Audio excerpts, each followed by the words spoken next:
اس دور کی معروف شخصیت ہے۔ حسن بن صبا اس دور کی معروف شخصیت تھا، مشہور تھا، جس کی زندگی میں ہی باطنی تحریک سلطنت کا روپ دھار چکی تھی۔ 150 سال بعد رکن الدین خورشاہ اس خاندان کا چشم و چراغ قلعہ تمونت کے تخت زریں پر متمکن ہے، بلکہ مذہبی مقتدائی کا تاج بھی زیب سر کیے ہوئے ہے۔ طرح طرح کے سیاسی انقلاب ہونے کے باوجود سلطنت باطنیہ اپنی جگہ قائم ہے۔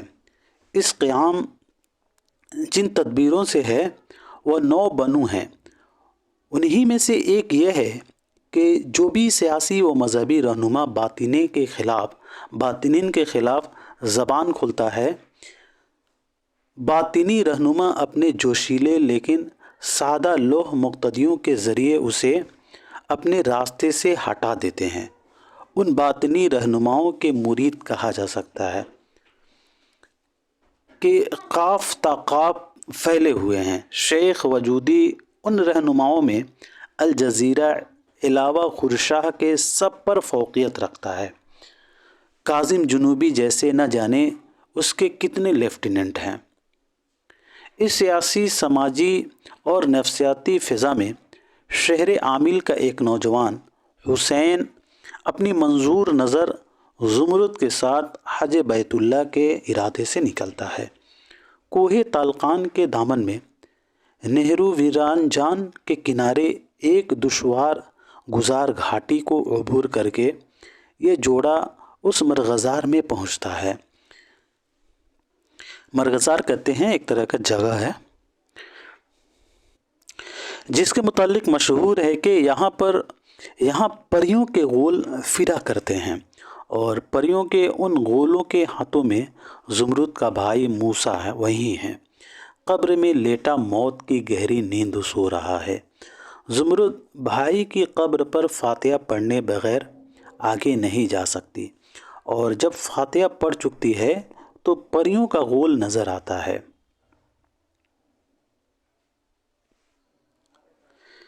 جس کے نتیجے میں دونوں بے ہوش ہو جاتے ہیں۔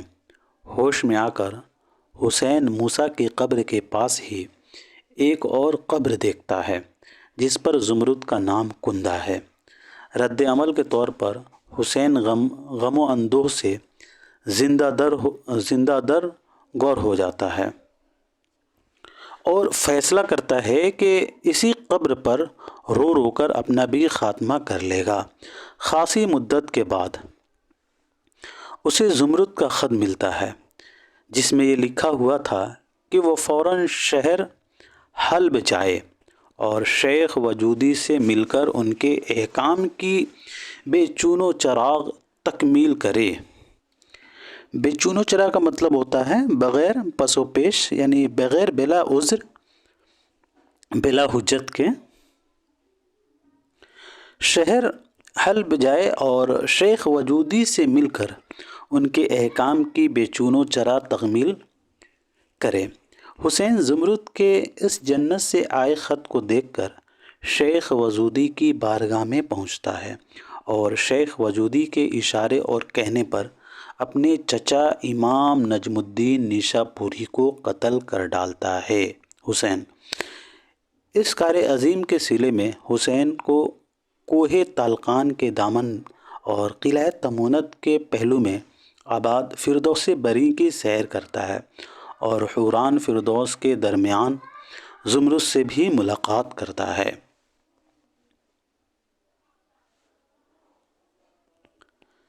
کار پردازان فردوس بری حشیش پلا کر نہایت ہوشیاری سے حسین کو جلد عالم ناصر میں پہنچا دیتے ہیں۔ کار پردازان خانہ کا مطلب ہوتا ہے ٹمٹمانے والا گھر، اور حشیش کا مطلب ہوتا ہے خشک پتے یا گھاس۔ کار پردازان فردوس بری حشیش پلا کر نہایت ہوشیاری سے حسین کو جلد عالم ناصر میں پہنچا دیتے ہیں۔ حسین کا جذبہ کہ وہ کسی بھی قیمت پر فردوس بری میں زمرد سے جا ملے۔ انتہائی شدید ہو جاتا ہے۔ شیخ وجودی اس جذبہ سے فائدہ اٹھا کر اس بار حسین سے دمشق کے عالم امام نصر بن احمد کو قتل کرواتا ہے۔ حسین اس کے صلے میں فردوس بری میں داخل ہونے کے لیے ضد کرتا ہے، جس پر شیخ وجودی اسے خورشاہ کے نام ایک خط دیتا ہے۔ شیخ وجودی اسے خورشاہ کے نام ایک خط دیتا ہے۔ حسین خط لے کر خورشاہ کے دربار میں جاتا ہے، جہاں سے اس کی حق گوئی کو گستاخی قرار دے کر نکال دیا جاتا ہے۔ مایوس حسین پھر زمرد کی قبر کا مجاور بن جاتا ہے۔ یہاں کچھ دن بعد اسے زمرد کے 2 خط ملتے ہیں، ایک اس کے نام اور دوسرا بلغان خاتون کے نام۔ اس کے نام خط میں مرقوم ہے کہ اسے فوراً شہر قرارم پہنچ کر دوسرا خط شہزادی یعنی بلغان خاتون کو مکمل تنہائی میں دینا چاہیے۔ بلغان خاتون ہلاکو خان کی بہن اور ترکستان کے شہنشاہ یعنی منقوق خان کی بنت عم ہے۔ مزید یہ کہ بلغان کے باپ چغتائی خان کی ہلاکت ایک باطنی فدائی کی کھنجر ہی سے کچھ دن پہلے ہو چکی ہے۔ حسین بلغان کے پاس خط لے کر جاتا ہے۔ خط پڑھ کر بلغان 500 سواروں کو ساتھ لے کر حسین کی رہنمائی میں جبال طلقان کی طرف روانہ ہوتی ہے۔ بالآخر طلقان پہنچ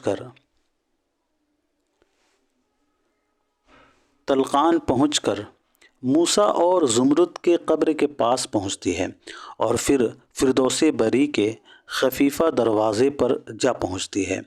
یہ رمضان کی 27ویں تاریخ تھی، یعنی عید قیامت کا دن۔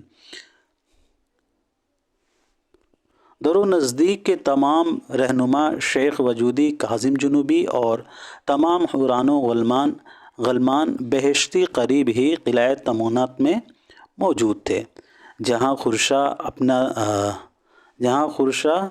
اپنا اور تحریک باطنی کا سالانہ جشن منا رہا تھا۔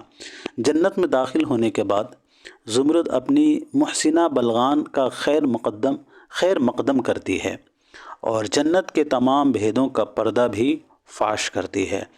ادھر چند گھنٹوں بعد ہلاکو خان بھی اپنا لشکر لے کر داخل جنت ہوتا ہے۔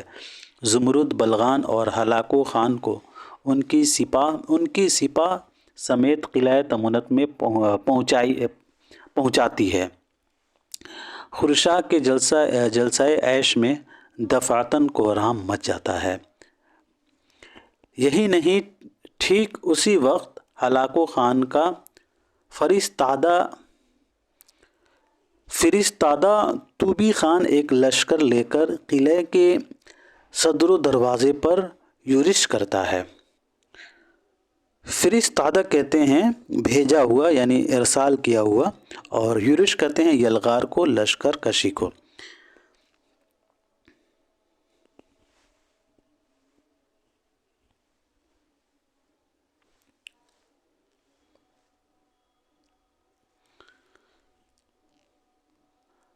یورش کرتا ہے اور کاظم جنوبی کیفر کردار کو پہنچتا ہے۔ کیفر کہتے ہیں بدوی کا عوض، برائی کا بدلہ۔ اور شیخ وجودی کی موت واقعی عبرت خیز ہوتی ہے۔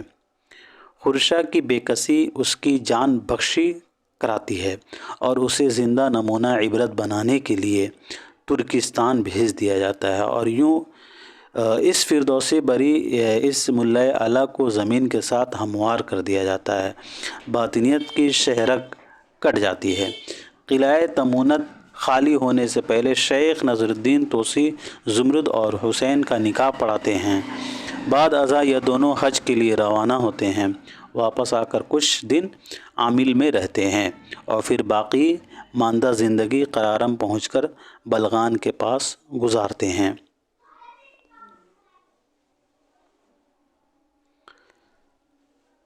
فردوس بری کے یہ کردار ہیں۔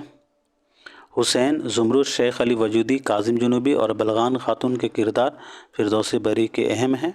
یہ اہم کردار ہیں، حسین، زمرد، شیخ علی وجودی، کاظم جنوبی اور بلغان خاتون۔ فردوس بری کا ہیرو حسین ہے اور ہیروئن زمرد ہے۔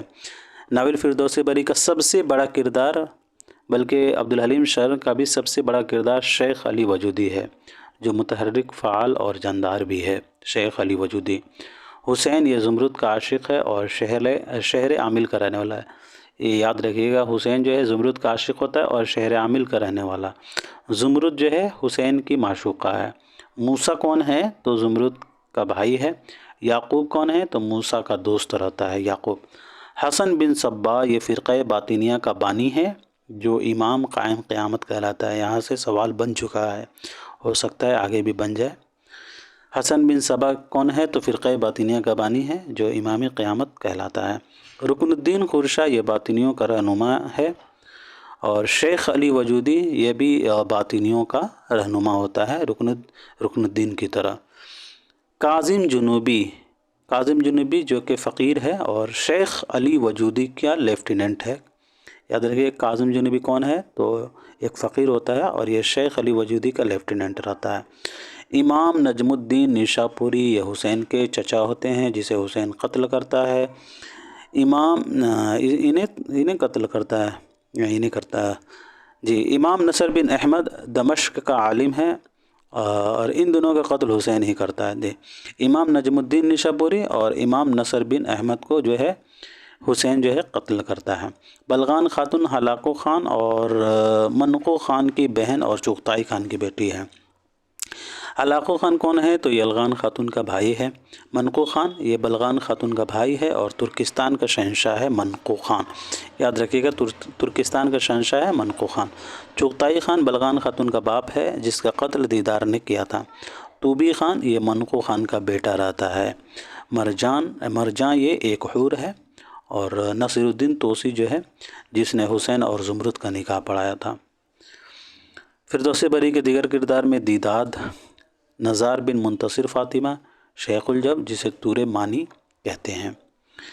فردوس بری میں قابل ذکر مقامات شہر خلیل ہے۔ شہر خلیل ایک شہر ہے جس کے متعلق مشہور ہے کہ اس میں حضرت یعقوب اور حضرت موسیٰ کے مجسمے موجود ہیں۔ شہر خلیل کیا ہے؟ تو ایک شہر ہے جس کے متعلق یہ مشہور ہے کہ اس میں حضرت یعقوب اور حضرت موسیٰ کے مجسمے موجود ہیں، شہر خلیل میں۔ کوہ وجدی یہ خدا شناس افراد کا مسکن ہے۔ کوہ البرز ایک پہاڑ ہے جہاں پریاں غول در غول آتی ہیں۔ قرارم یہ تاتریوں کا دارالسلطنت ہے۔ یہ یاد رکھیے گا، قرارم کیا ہے؟ تو تاتریوں کا دارالسلطنت۔ اس کے دیگر مقامات کوہ تلقان، قلعہ تمونت، مساجد شمادین۔ یہ پوچھا جاتا ہے کوہ تلقان کس ناول میں آیا ہے؟ تو فردوس بری۔ قلعہ تمونت بھی پوچھا جاتا ہے، ہو سکتا ہے یہ نہیں پوچھا گیا میرے خیال سے مسجد شماتین، تو ہو سکتا ہے اگلی دفعہ کہیں یہ پوچھ لیا جائے۔ مسجد شماتین جو ہے یہ فردوس بری میں آیا ہے۔ یہ سبھی مقامات ہیں۔ اب یہاں جو ہے سوالات و جوابات کرتے ہیں۔ سوال ہے، پہلا سوال ہے اسی کے تعلق سے ہے، عبدالحلیم شرر کی کون سی تصنیف تہذیبی تاریخ کا درجہ رکھتی ہے؟ عبدالحلیم شرر کی کون سی تصنیف ہے جو تہذیبی تاریخ کا درجہ رکھتی ہے؟ جی، تو پہلا سوال کا صحیح جواب بتا دیجئے گا۔ جی دوستو، تو اس سوال کا صحیح جواب ہو جائے گا فردوس بری 1899۔ بڑھتے ہیں سوال نمبر دوسرے کی طرف۔ ان میں سے کون سی عبدالحلیم شرر کی تصنیف ہے؟ گزشتہ لکھنؤ، فسانہ آزاد، امراؤ جندا یا پھر رویائے صادقہ؟ جی دوستو، تو اس سوال کا صحیح جواب ہو جائے گا گزشتہ لکھنؤ۔ فسانہ آزاد کن کا ہے؟ تو پنڈت رتن ناتھ سرشار کا ناول ہے۔ امراؤ جان مرزا ہادی رسوا کا، اور رویائے صادقہ کن کا ہے؟ تو ڈپٹی نذیر احمد کا۔ بڑھتے ہیں سوال نمبر تیسرے کی طرف۔ شیخ وجودی کس کے ناول کا کردار ہے؟ جی، تو اس سوال کا سمپل سا جواب ہو جائے گا ہمارا عبدالحلیم شرر کے ناول فردوس بری۔ دیکھ رہے ہیں آپ لوگ جو نئے ہوں گے دوستو، آپ لوگوں میں سے جو لوگ نئے ہوں گے وہ دیکھ لیجئے اچھے سے، ایسے ہی جو ہے سوالات بنتا ہے۔ چلیے اب یہاں بات کر لیتے ہیں شوکت صدیقی کے بارے میں. تو شوکت صدیقی کی پیدائش 1923 عیسوی کو لکھنؤ میں، وفات 2006 عیسوی کو کراچی میں. رتنا سرشار کی پیدائش 1840 کو اور وفات 1902 عیسوی کو حیدرآباد میں. عبداللہ حسین کی پیدائش 1931 عیسوی کو راولپنڈی میں اور وفات 2015 عیسوی کو لاہور میں. سوال نمبر 4 دیکھیے گا، ذیل میں سے کون سا ناول تاریخی ناول ہے؟ جی تو سوال نمبر 4 کا صحیح جواب ہو جائے گا فردوس بری. خط تقدیر جو ہے یہ کریم الدین کا ہے اور اس کے ناشر ہیں محمود الہی. خط تقدیر کا مصنف کون ہے؟ تو کریم الدین اور ناشر محمود الہی. ابن الوقت تو آپ لوگوں کو معلوم ہی ہوگا، یہ نذیر احمد کا ہے اور ایک چادر میلی سی راجندر سنگھ بیدی کا ناول ہے. سوال نمبر 5 دیکھیے گا، ان میں سے کس مصنف نے تاریخی ناول نگاری میں نام پیدا کیا ہے؟ جی تو اس سوال کا صحیح جواب ہو جائے گا ہمارا عبدالحلیم شرر. سوال نمبر 6 دیکھیے گا، یہ کس نے کہا تھا کہ علوم کے اعتبار سے لکھنؤ ہندوستان کا بخارا اور قرطبہ اور اقصائے مشرق کا نیشا پور تھا؟ یہ تو اس سوال کا صحیح جواب ہو جائے گا ہمارا عبدالحلیم شرر صاحب. دوسرا اس کا رائٹ آنسر ہو جائے گا. بڑھتے ہیں سوال نمبر 7 کی طرف. نظم معرہ کو اپنے رسالے کے ذریعے ایک روایت کا درجہ دینے کی کوشش کس نے کی تھی؟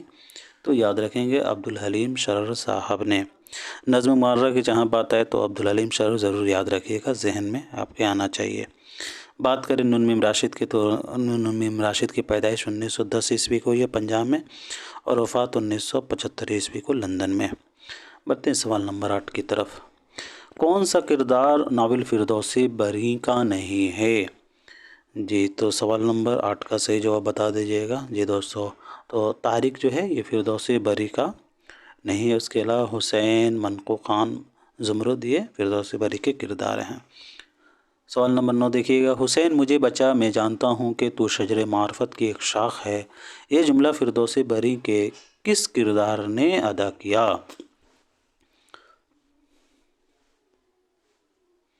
جی تو سوال نمبر 9 کا ہمارا صحیح جواب ہو جائے گا دوستو شیخ علی وجودی. حسین مجھے بچا میں جانتا ہوں کہ تو شجر معرفت کی ایک شاخ ہے، یہ جملہ فردوس بری کے کردار شیخ علی وجودی نے ادا کیا ہے. بڑھتے ہیں سوال نمبر 10 کی طرف. ناول کے اعتبار سے سن تصنیف جوڑیے. بہت ہی اچھا سوال ہے، سبھی لوگ اس کا آنسر کرنے کی کوشش کریں.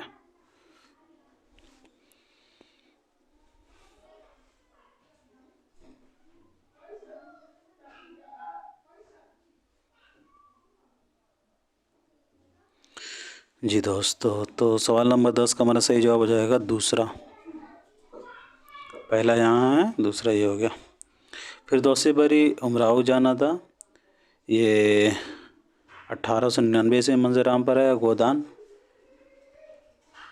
ناول کے تصنیف جوڑنا ہے تو جی گودان ہو جائے گا 1935 تصنیف یعنی لکھا گیا. اور ٹیڑھی لکیر جو ہے کب منظر عام پر آیا دوستو؟ ٹیڑھی لکیر تو 1944. کب لکھا گیا؟ تو 1944. اور ایک چادر میلی سی، جی تو ایک چادر میلی سی 1960 اور اداس نسلیں 1961. دوسرا اس کا رائٹ آنسر ہو جائے گا. چلیے جی. اور گودان جو ہے 1936 عیسوی میں شائع ہوئی ہے ہندی میں اور 1937 عیسوی میں اردو میں شائع ہوئی ہے جامعہ سے. بڑھتے ہیں سوال نمبر 11 کی طرف. کون کس کا کیا ہے جوڑیے.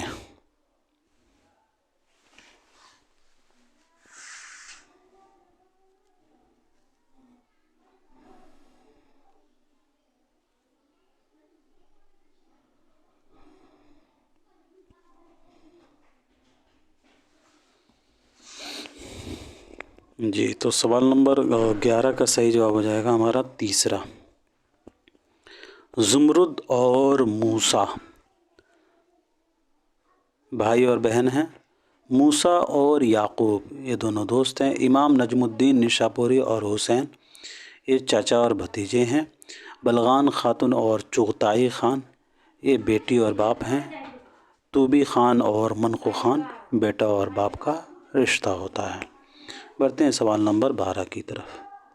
ذیل میں سے کس کا کب انتقال ہوا تھا جوڑیے.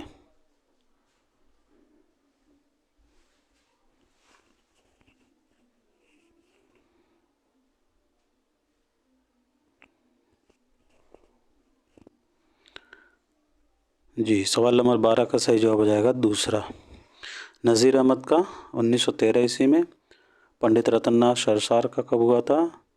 تو یاد رکھیے گا 1931 عیسوی میں۔ نہیں جی 1931 عیسوی میں نہیں ہوا تھا، سوری 1902 عیسوی میں ہوا تھا۔ آپشن میرے خیال سے غلط لگ رہا ہے۔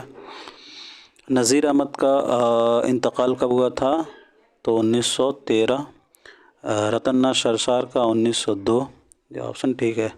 عبدالحلیم شرر کا کب ہوا تھا؟ تو 1926۔ مرزا ہادی رسوا کا 1931۔ منشی پریم چند کا کب ہوا تھا؟ تو 1936۔ اور عصمت چغتائی کا ہو جائے گا 1991۔ جی دوسرا درست ہے دوستوں۔ بڑھتے ہیں سوال نمبر 13 کی طرف۔ ذیل میں سے فردوس بری کے کرداروں کے 2 زمرے صحیح ہیں اور 2 غلط۔ 2 صحیح زمرے کی نشاندہی کیجیے۔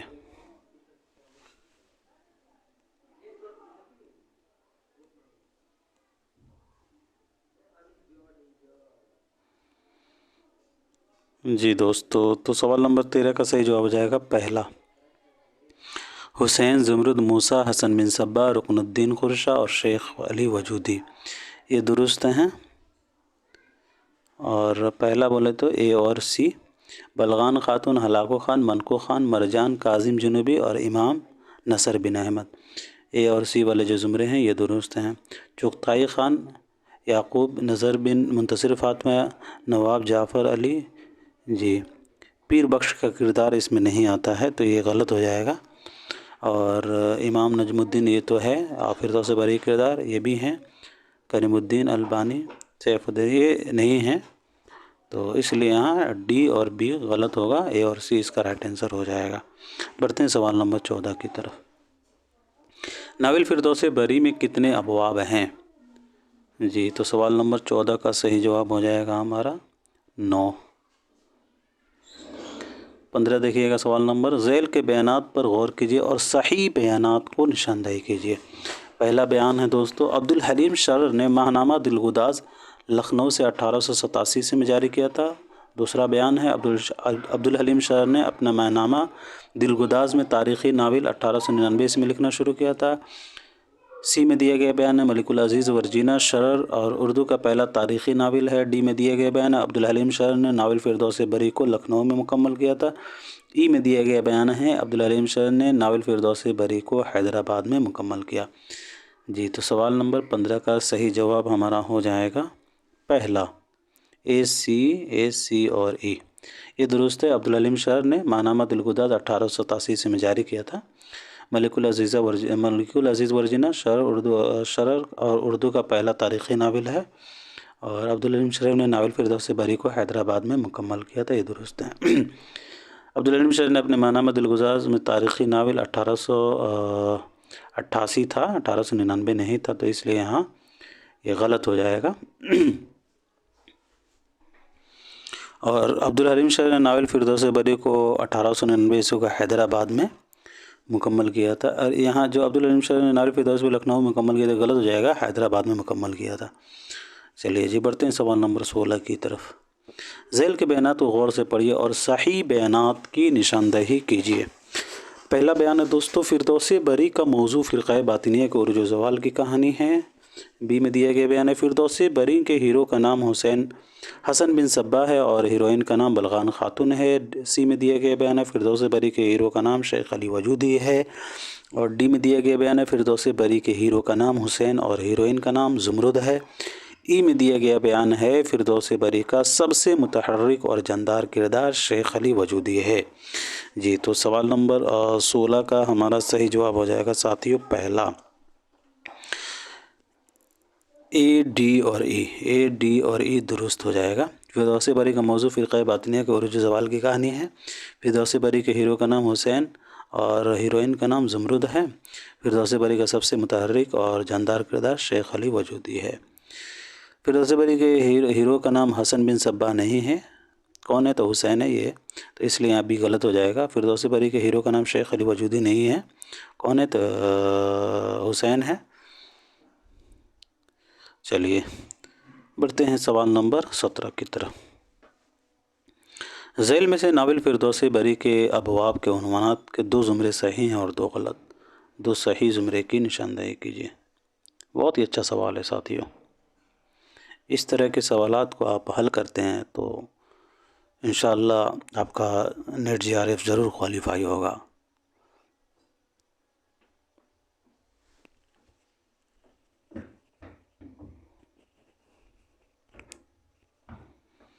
جی تو سوال نمبر 17 کا صحیح جواب ہو جائے گا پہلا،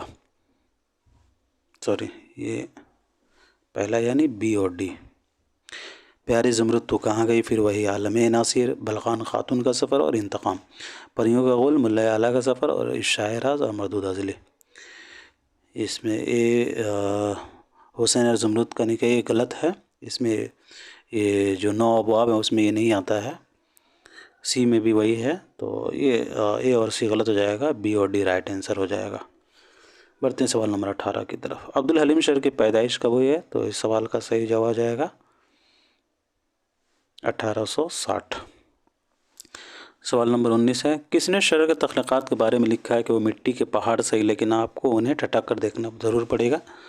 تو 1896 سے 1982 والے نے، فراق اور اکبری۔ چلیے بڑھتے ہیں سوال نمبر 20 کی طرف۔ شرر اردو کے پہلے ادیب ہیں جنہوں نے شعوری طور پر ناول کے فن کو سمجھنے اور برتنے کی کوشش کی ہے، یہ قول کن کا ہے؟ جی فٹافٹ بتا دیجئے گا۔ جی دوستو تو اس سوال کا صحیح جواب ہو جائے گا ہمارا پروفیسر قمر رئیس، ترقی پسند نقاد۔ بڑھتے ہیں سوال نمبر 21 کی طرف۔ یہ اقتباس ہے، اقتباس کو پڑھنا ہے اور پھر اسی کی روشنی میں جو ہے جواب تلاش کرنا ہے۔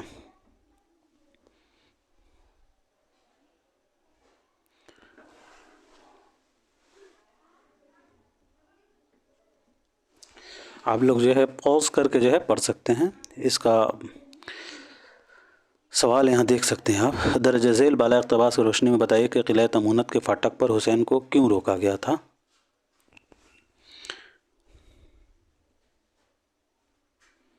جی تو وہ اجازت نامہ پیش نہیں کر سکا تھا، اس لیے دوسرا اس کا رائٹ آنسر ہوگا۔ اگلا سوال دیکھیے گا، درج بالا اقتباس کی روشنی میں صحیح جواب کی نشاندہی کیجیے گا۔ جی تو اس سوال کا صحیح جواب ہو جائے گا تیسرا، باز دلیر اور اوال عزم حملہ واروں نے ایک مرتبہ یہاں کی پولیٹیکل قوت کو ضرور پہنچا۔ بڑھتے ہیں سوال نمبر 23 کی طرف۔ مندرجہ بالا اقتباس کے حوالے سے صحیح واقعہ کی نشاندہی کیجیے۔ جی تو سوال نمبر 23 کا صحیح جواب ہو جائے گا دوسرا، حسین کو قلعہ تمونت کے فاٹک پر روکا گیا تھا۔